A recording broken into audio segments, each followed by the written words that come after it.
Chicago, I'll show you the town. I love it. Bet your bottom dollar you lose the blues in Chicago. Chicago, the town that Billy Sunday couldn't shut down. On State Street, that great street, I just want to say, they do things that they don't do on Broadway. Say, you'll have the time of your life. I saw a man, he danced with his wife in Chicago, Chicago, my hometown. Good evening, I'm William Pace. Thanks so much for tuning us in tonight. Tonight, my guest is Michael Miller from the Dakota Center. The Dakota Center's mission is to provide a safe community atmosphere, engaging Dayton neighborhoods and people of all ages in programs that educate the whole person. The center is currently in its 6th decade of service, tracing back to the vision that the center's founders, Philip C. Holley and William Holden, had of building a community where there is education for the whole person, mind, body, and spirit. The center's original location was the old St. Emerick Social Hall on Dakota Street. A fire destroyed this facility in June 1974. The Dakota Center continued its programs at 408 North Conover Street using the Holy Name Church facilities. In 1976, the Dakota Center moved to the McFarland neighborhood and operated out of a converted carriage house for nearly 25 years. Money set aside by the Society of Mary and funds raised from local individuals and foundations allowed for the construction of a new facility at Barnett and West 5th Streets. Staff moved their offices into October 2000, and the new Dakota Center was dedicated in May 2001. Since that time, the Dakota Center has become a landmark in the McFarland neighborhood and offers a full calendar of activities. Clients number more than 1,350 who are involved in 2 or more programs per year. Accomplishments include students kept in school and alumni who contribute to society. Coming up, conversation with Michael Miller from the Dakota Center. Stay with us. They do things that they don't do on Broadway. Good evening, I'm William Pace. Thanks so much for tuning us in tonight. Tonight, my guest is Michael Miller from the Dakota Center. Thank you so much for coming on the program tonight. There's just so much going on at the Dakota Center these days, and particularly since last week we had the tornado here, and I know there are a lot of people that are in need, and you have been filling some of those gaps with the needs. Tell us a little bit about some of the things you've been doing to help people in need. Well, we help people in need every day, and the unfortunate tornadoes of last week has added a little bit more urgency to those needs. Exactly. And we are part of the Red Cross Shelter Response Network, and we were very grateful to be in that position. And we weren't necessarily called on directly this time, but it stopped just west of us.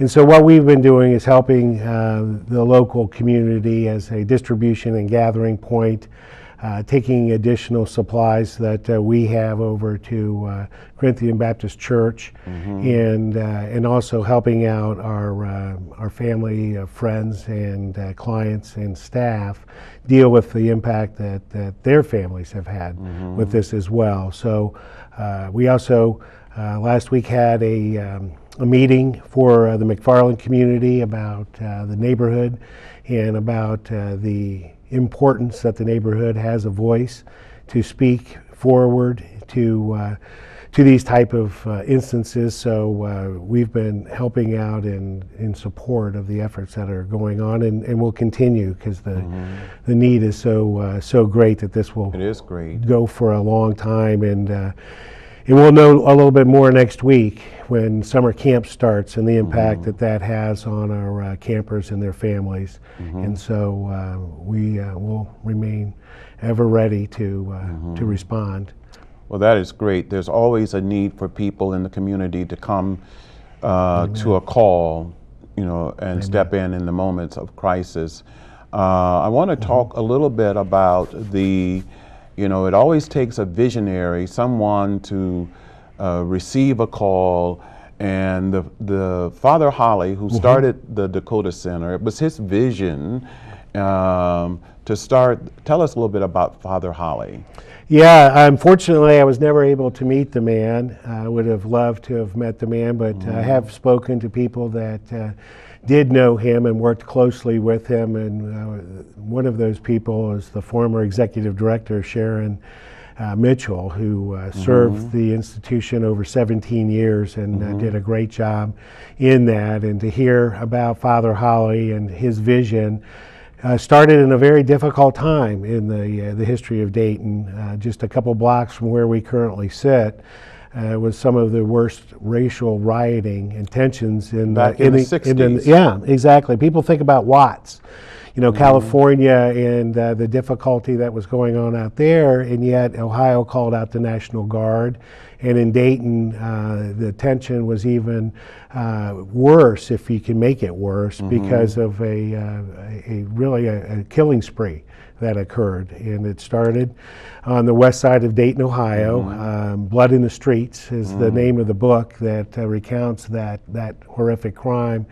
But it was during that time, in 1965, that Father Holley, a Marianist priest from the University of Dayton, called forth by his vows and his convictions of social justice, established a safe place for primarily African American young men and boys to come, where the content of their character was the determining factor, and that it was a safe, secure place for them. He partnered with the University of Dayton Dean of School of Business, and what they did was they Dean Hoban and Father Holley purchased a property on Dakota Street, just about a half mile north of our present location. So that's how it got its name. And that is the name. The official name, legal name, is the Dakota Street Center Incorporated. And that structure served them well, but they ended up needing more space. They had a little bit of a disaster, a fire occurred, and so they moved. And then they moved from there to a church called Holy Name? Yes. Holy Name. Yes. On Conover. Yes, it was on Conover. Yes, I'm drawing a blank on it. And they spent a fair amount of time there, and then moved to the Carriage House over there as well, where they stayed for the better part of almost 2 decades. And finally, Father Holley, in his last gift to Dakota Center, after establishing the library at the University of Dayton, the Marianist Library, and the Bergamo Center as part of that, he sandwiched in the Dakota Center in between that, and raised funds for the current facility that we're in, that was dedicated in 2001, and we occupy that same space on Barnett Street, but it's basically at the corner of Broadway and West 5th. And it's a beautiful building, and it's a great facility. And it must have taken a lot of fundraising to bring that building into fruition, so that it could serve so many people, not only on the west side, but in other areas as well. And fundraising is an important part of keeping the Dakota Center alive and continuing to render services to people in the community. We spoke briefly earlier about the percentage of the work that you do is geared to the youth. Yes. And so I guess it's true that it takes a village to raise, children today, because many parents today are working, both parents are working, or many children come from single homes, and even the single parent is working. So you sort of fill in as a gap to people, would you say, after school? Tell us about your Yeah. after-school programs Yeah. for children. Well, we're a part of a great network of after-school programs. So we play our part in that support that the community heavily leans on. We're a part of a collaborative that has over 12 sites right now that are providing after-school services. That's Learn to Earn is leading that effort, and that's exciting. We're into our second year. So the need for after-school program goes back to really when school started. We just were reading a newsletter from 1965, matter of fact, talking about establishing the Dakota Center, and it was talking about a lot of the stuff that we struggle with today, an after-school program, making sure that we have a safe, secure place, make sure we have good, solid programming, make sure that we provide a loving and nurturing environment, the same gripes of transportation, the same gripes of nutrition, the same call for volunteers have been going on for the past 54 years and will continue going forward, and the same with our need for donations. We're going to talk more about the after-school programs when we return. Stay with us.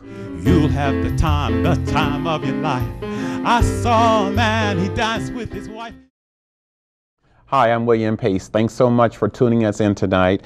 I'm talking with Michael Miller from the Dakota Center, and we were talking about the after-school programs before we went to break, and I want to continue to talk about the various programs that you have. I know that you have a computer program, and so the students can come there and learn the computer.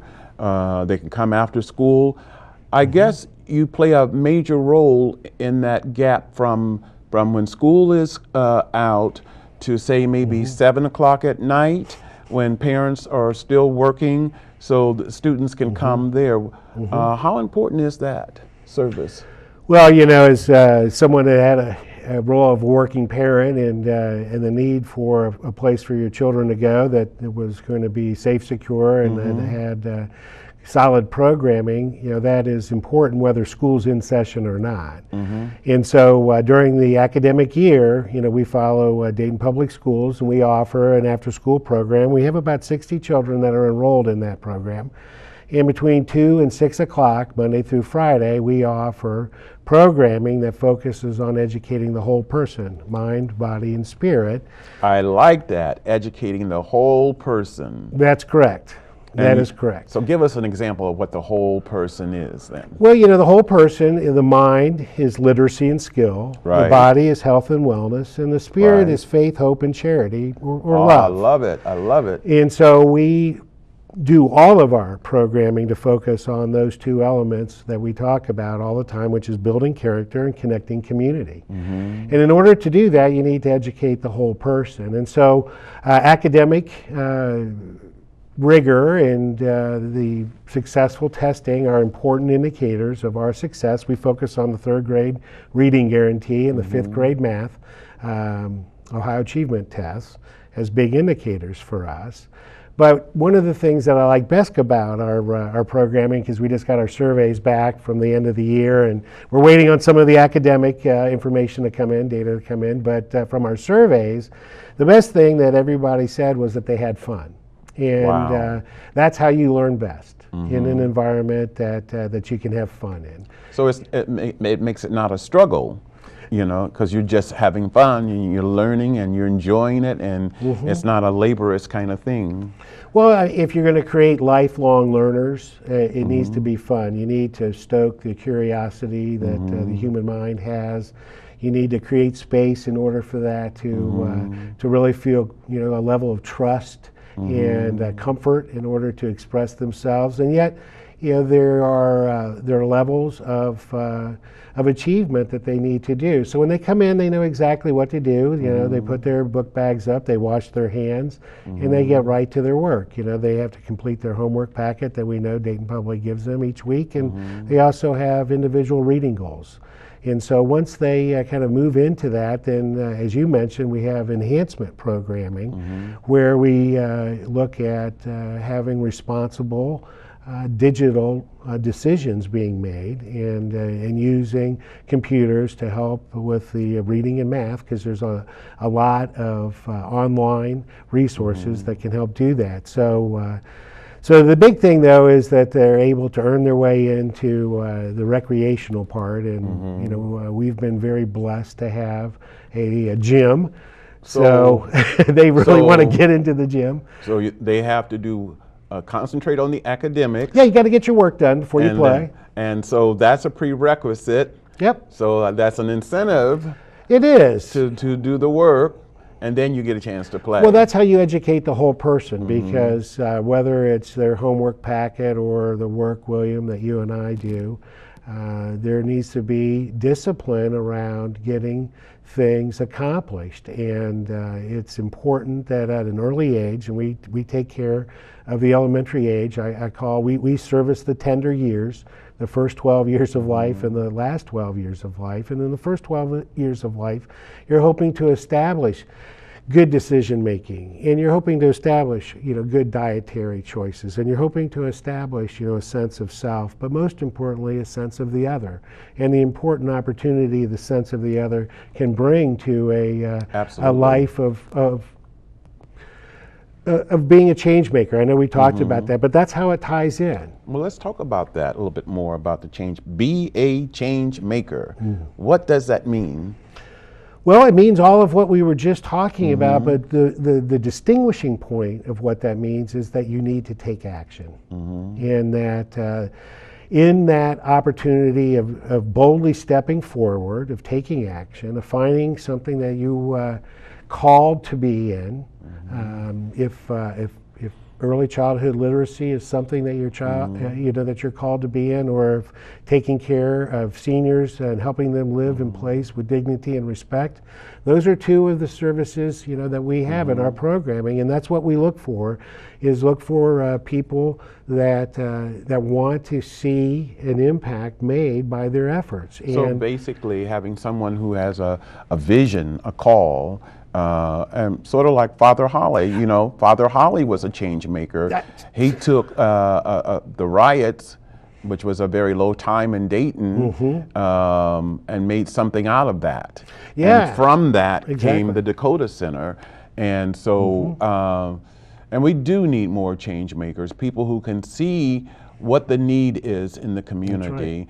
And as I believe, you know, in order to see that, you have to be a vessel for a blessing to come through. And I think that's what Father Holley was. He was a vessel. He had a vision that God had given him, and God used him as a vessel for the blessings to come through. And the blessing was the Dakota Center, which has been a tremendous gift to the Dayton community.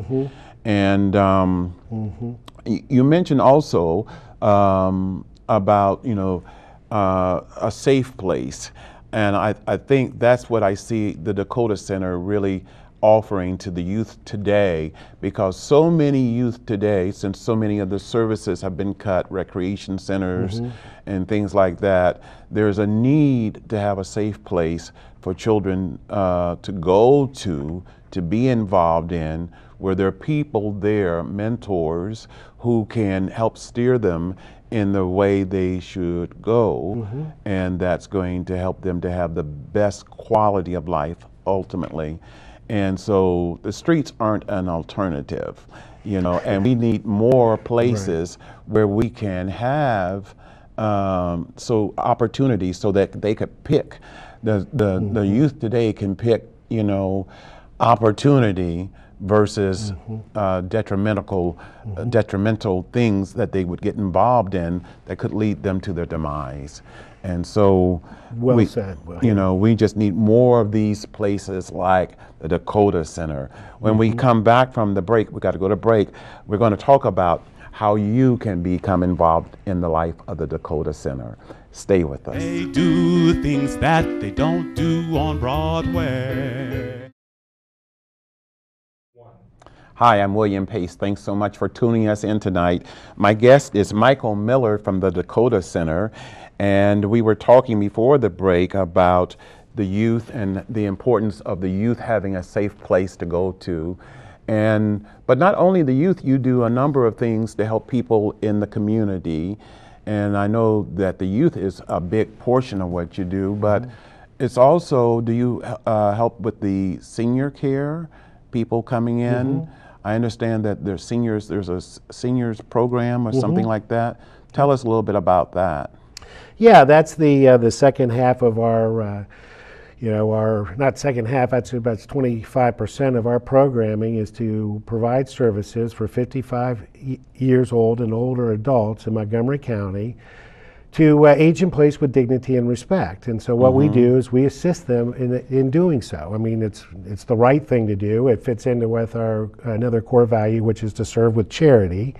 And so to provide a loving safety net to those seniors that are able to live independently, but provide a place for them to go to create community is what we do. And so our Golden Age program, the Golden Age program is a very robust program. It's growing by leaps and bounds because not only do we have good solid programming, again, the whole person is educated. And so as we get older, instead of learning how to read, we need to learn how to have the proper legal documents. We need to learn how to have the proper financial instruments in place. We need to know, what medical choices there are for us and enrollment things that go along with that. We need to pay more attention to our health, and so physical activity is still important, but it's around, really grip strength and balance. And so, we have then a community component where they go each month on a special field trip. But the thing that really is best in the way that they model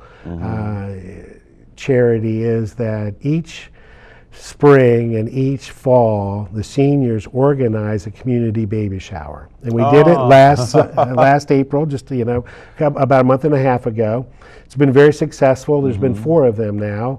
And the seniors organize the logistics. They seek sponsorships. And what they do is serve the pre and postnatal expecting mother community.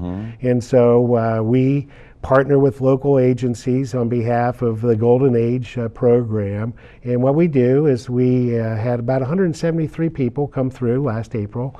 And what they get is educational materials. They get a resource bank. We had over 15 different Miami Valley, county, and city resource tables there.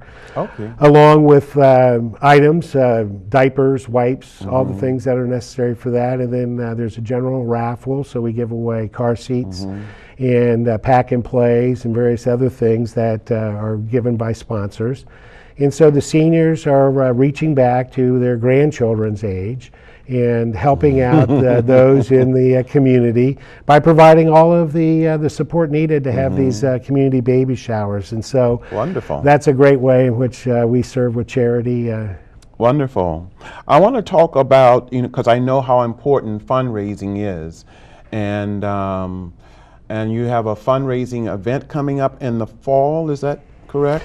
Yeah, we do. Every nonprofit looks to an annual appeal, and so our next scheduled appeal is coming up here in the fall, and we're going to be sending out our letter and our ask for the upcoming year. And we are looking to really just expand our awareness, quite frankly. And so what we're asking for is really your acceptance of our message. And if it touches you, then if you're so inspired to contribute, and if it touches you on another level, to pass along, hey, this is great, I know someone, then that's just of as effective nature too. So let's talk about, for the viewers out there who would like to contribute to the Dakota Center, they can send a contribution, I guess made payable to the Dakota Center, and they can mail that to 33 Barnett Street, that's Dayton, Ohio, 45402. Again, if you'd like to make a contribution, you can send that to and made payable to the Dakota Center, 33 Barnett Street, Dayton, Ohio, 45402. And also, if they want to volunteer or learn any information about the center, they can call the Dakota Center at 937 228-7960. And volunteers is a big part. Well, I'm sorry, William, but that was our fax number. Oh, fax, let's correct that. give us the correct telephone number. It's 937. Now You forgot it. No, well, it's going to 228-8961. Okay, so wonderful. 228-8961. 8961. Yeah, that's right. So that's 937-228-8961. Right. Okay, and we'll have that on the screen as well. Let's talk about volunteerism. Mm-hmm. How important is it to have volunteers, and particularly during that? When do you need the volunteers? More after school, or you just need them? What is the biggest need? Or just give us opportunities for volunteer. Well, another great resource is our website that we had talked about, dakotacenter.org. Okay. And there's a volunteer application form on there, both for adult and youth. Okay. Gives you all the nitty-gritty of that. There's opportunities primarily around our youth because of the timing. It seems to work better in the afternoon for volunteers. But we also have people that volunteer with our seniors as well. And the seniors are going over to an elementary school close to us, and so we have some volunteers that go over there and work with our seniors to help those kids as a tutoring. And so we do have opportunities that are year-round. Volunteers are really just another way of saying, this is what we do, this is what we have a passion about, inviting them into that ministry, if you will. And then, finding ways in which they can express their gifts. And so we take applications online via phone, and then we can walk people through what opportunities that we have, either on a one-off basis or on a medium-term basis. Like next week, our 6-week summer camp starts, and so that's kind of a medium summer camp, basis. And then if you want a long-term type of basis, our senior program runs year-round, Monday through Thursday from 10 to 1. And then our after-school program runs during the academic year from 2 to 6 p.m. Monday through Friday. So I like to say we're open only a half a day. So after 12 hours, we shut the center down, and everybody needs to go someplace and let the place rest. Wonderful. Thank you so much for coming on the program tonight. And give us the correct phone number again. Yeah, 937-228-8961 or dakotacenter.org. Wonderful. Thank you so much. You are more than welcome, William. There's more to come on the William Pace Show. Stay with us. You'll have the time of your life. I saw a man, he danced with his wife. I'm William Pace. Thanks so much for tuning us in tonight. On our inspirational segment, we continue with the Dakota Center.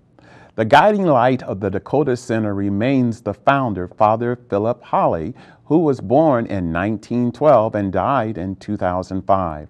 Father Holley, a Maronist priest, believed in serving others. He listened rather than preach, encouraged people to meet their potential, and treated the great and the small with dignity and respect. Father Holley embodied the essence of lifelong learning. He combined his passion of learning with the wisdom of virtue in the service of others.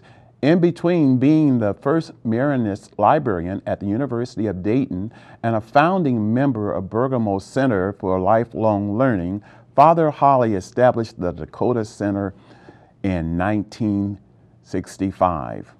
In 1965, on the west side of Dayton, Ohio, he turned to Bill Holden, the dean of the School of Business at the University of Dayton, for funds to initiate a community center for the young children of the McFarland neighborhood located on the inner west side of Dayton.